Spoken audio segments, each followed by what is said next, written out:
भारत कैसा है इसकी झलक कल भी आपने देखी होगी। को छेड़ता नहीं है।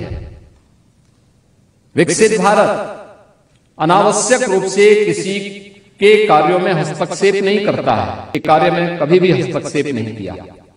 लेकिन अगर कोई हमारे आंतरिक मामलों में हस्तक्षेप करके हमारे नागरिकों को छेड़ता है, उनकी सुरक्षा में सेंध लगाता है, तो नया भारत जो विकसित भारत की आधारशिला बन चुका है वह उसको छोड़ता भी नहीं है, उसकी मांग में घुस करके उसको जवाब देता है।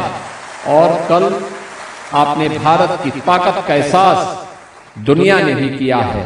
विकसित भारत की आधारशिला का जिसका विजन प्रधानमंत्री मोदी जी ने देशवासियों को दिया है, उस विकसित भारत की परिकल्पना को साकार करने का कार्य करना है।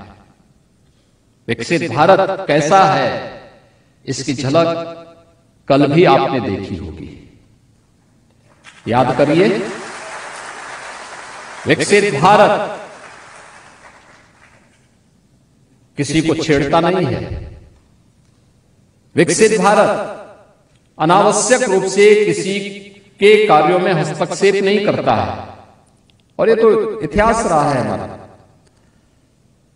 बेवजह हमने किसी देश के कार्य में कभी भी हस्तक्षेप नहीं किया।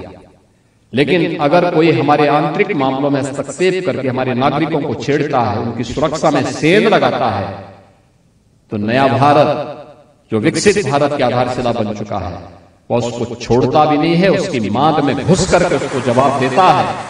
और कल आपने भारत की ताकत का एहसास दुनिया ने भी किया है और आने वाले समय में भी दुनिया इस ताकत का एहसास करेगी।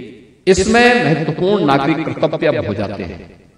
विकसित भारत के लिए नागरिक कर्तव्य अत्यंत महत्वपूर्ण होंगे।